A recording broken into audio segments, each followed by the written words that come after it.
What's up, guys? Welcome back to the channel. Today I've got a special video for you. So we're right outside of Massey College, right here at the University of Toronto. So if you guys are interested in becoming a junior or senior fellow, that could be a resident junior fellow or senior fellow or non-res, check this out.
Our 2024-2025 junior fellows. So when you apply for the junior fellowship and you get accepted as a resident or non-resident junior fellow, your name and photo will be displayed right outside. The entrance are right inside the entrance, so check it out.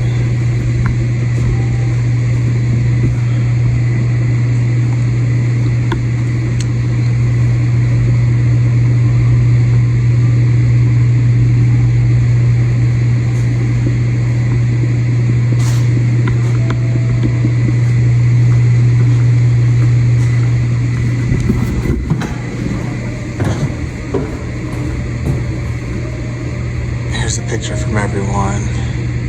Took this at the beginning of the semester.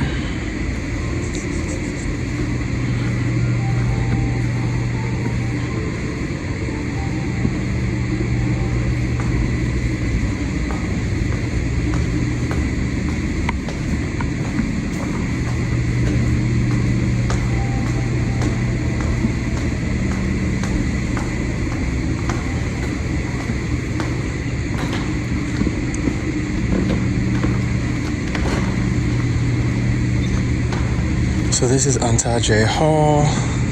This is where you will have breakfast, lunch, and dinner, as well as formal dinners and high tables, which we'll go over in a little bit.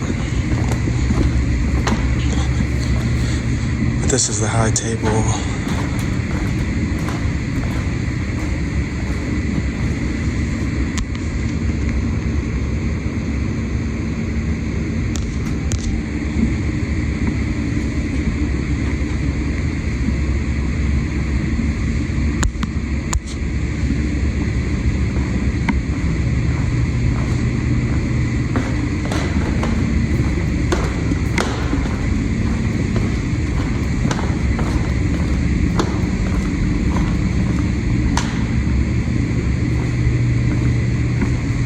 So weekly they'll display your breakfast, lunch, and dinner options, news for what's going on around the college.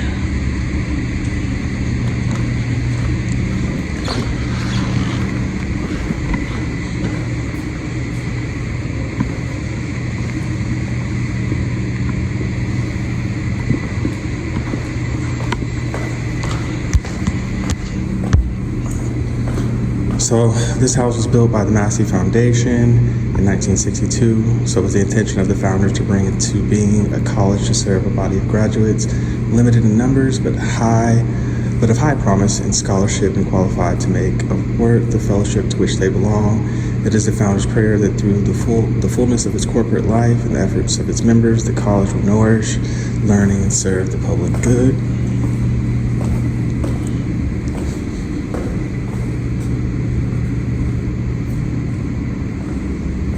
So there's actually someone studying in the junior common room, so we'll come back to that in a little while.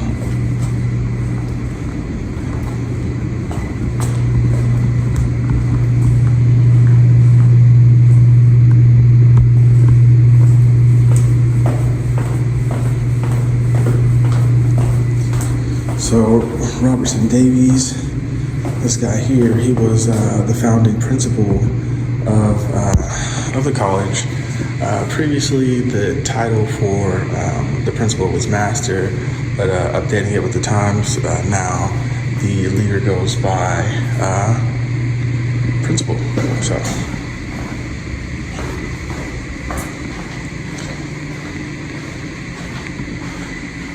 And so throughout the college, you'll see all sorts of memorabilia, all sorts of artwork, showcases set up. This one is from Mauritania to Japan. So we have some African relics here.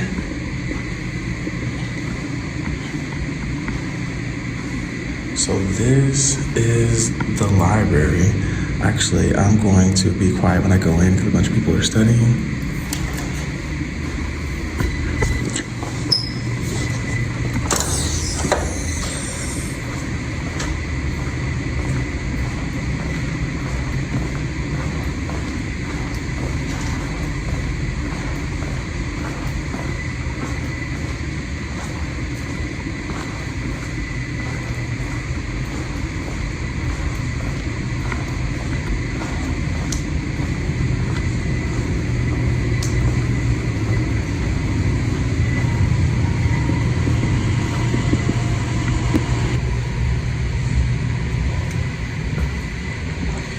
So this is our printing studio.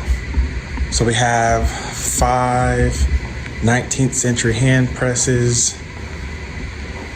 Many times when we have high table events, there will be custom cards for each event, placed at individuals' seat. There'll be collectibles to take home.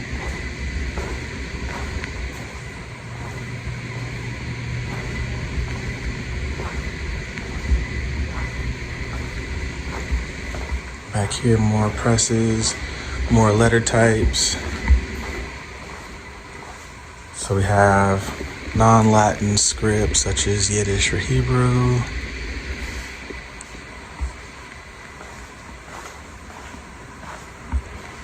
And back here we have our rare books library.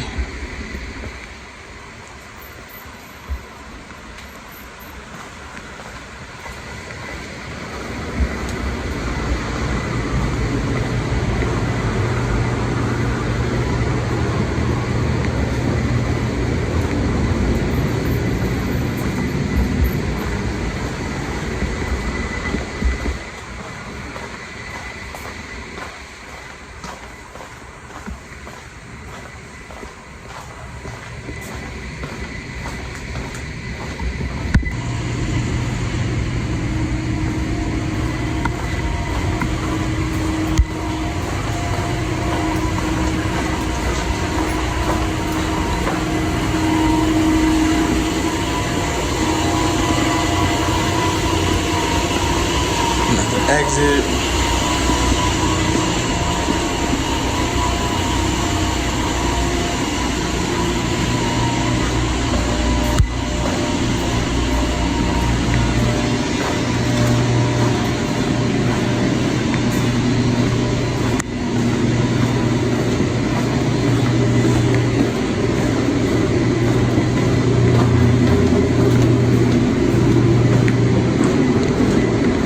Area right here, these are some of the study carrels for non-resident junior fellows.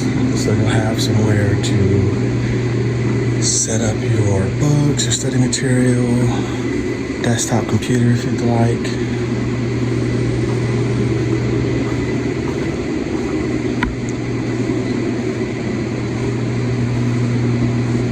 the resident junior fellows will utilize these as well. As you can see, not many are being used because there's so many places to study throughout the college.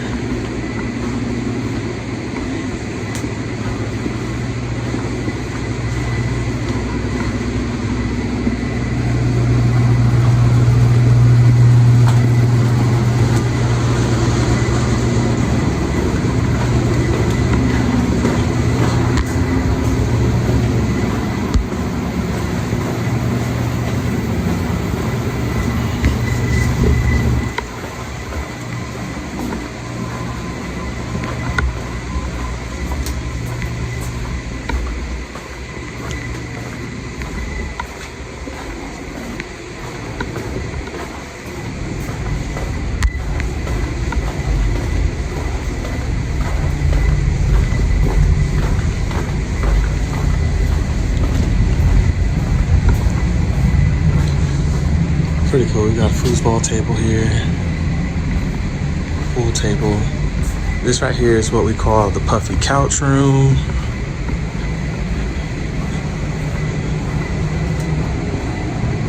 Game supplies set up.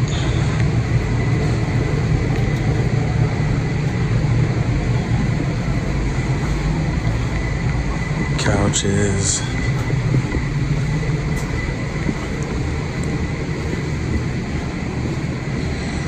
What's pretty cool is we have PlayStation, we've got Nintendo 64, got PlayStation 2, Xbox, puzzles down there.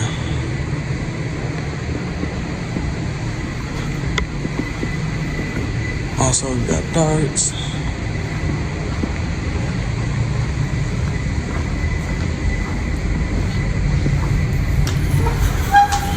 So here we have St. Catherine's Chapel.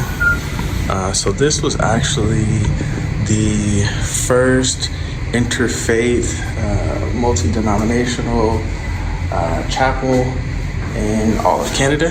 So let me take my shoes off really quick.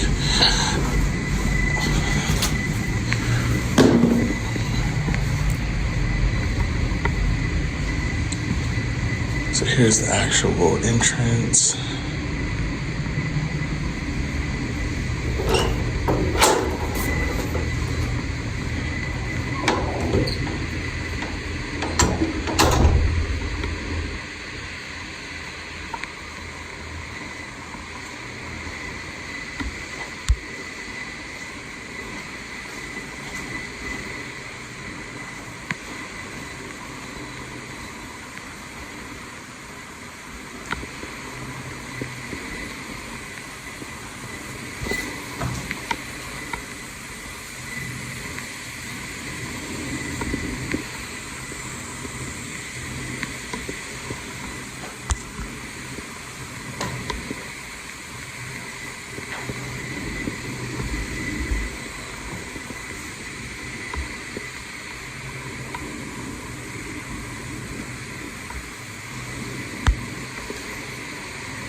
Put these shoes back on and I'll be right back with you guys.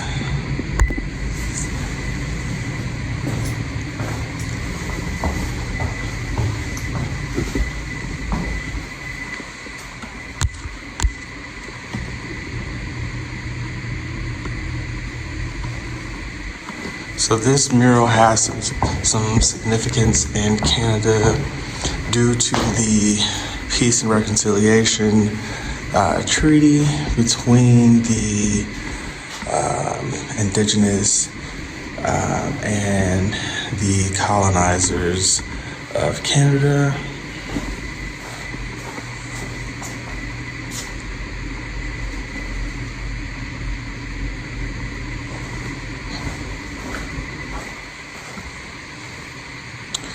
So this is the Treaty of Niagara. So here we have the round room. So this is a nice quiet area where junior fellows can come study, but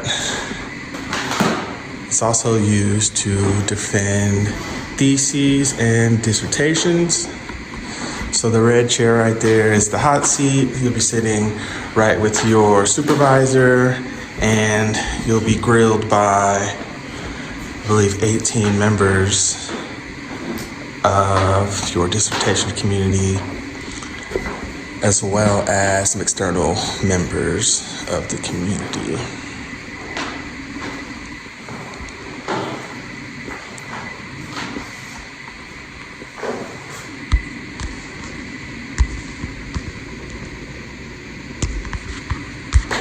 All right, so let's keep going.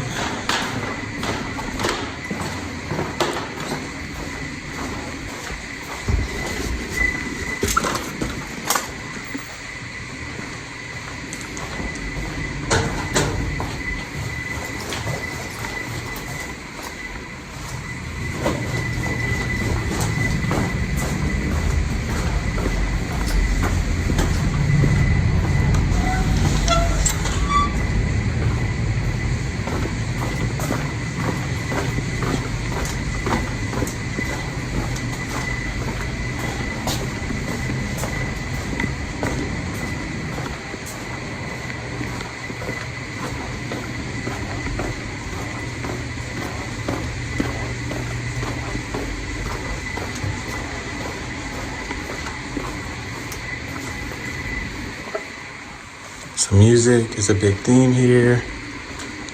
The choir practices here.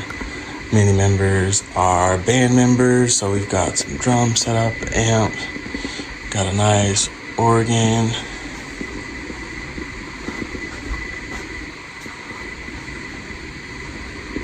Nice bongo, some guitars over there.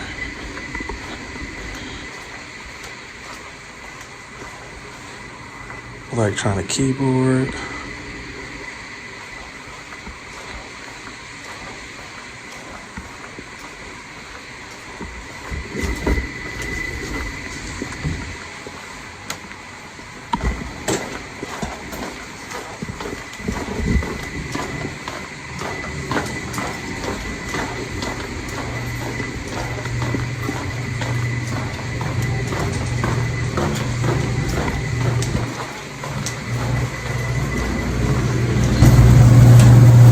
So we do have a washer and dryer on site. We have 2 washing machines, 2 dryers. The washing machines are 2 loonies for $2, and the dryers are 1 loony for $1.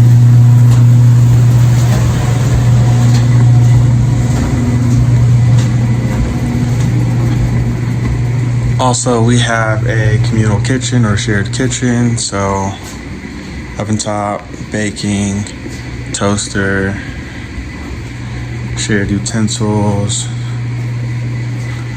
and 2 refrigerators.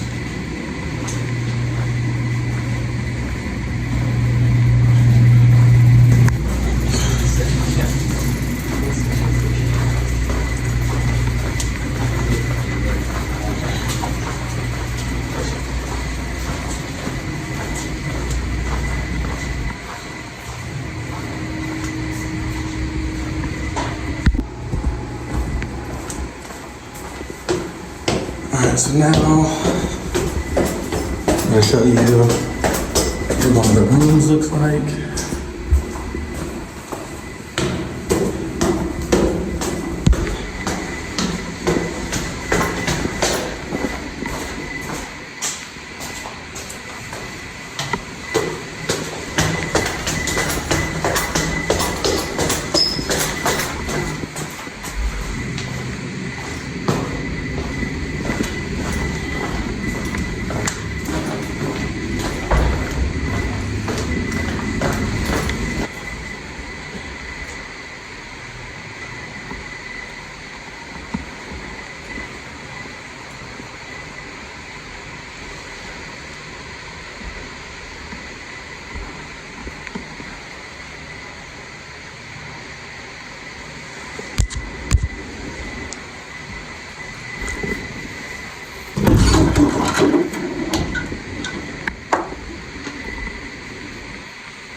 So I hope you guys made it all the way to this point in the video.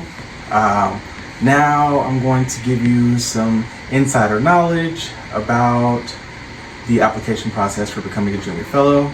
Again, it can be a resident junior fellow or non-resident junior fellow.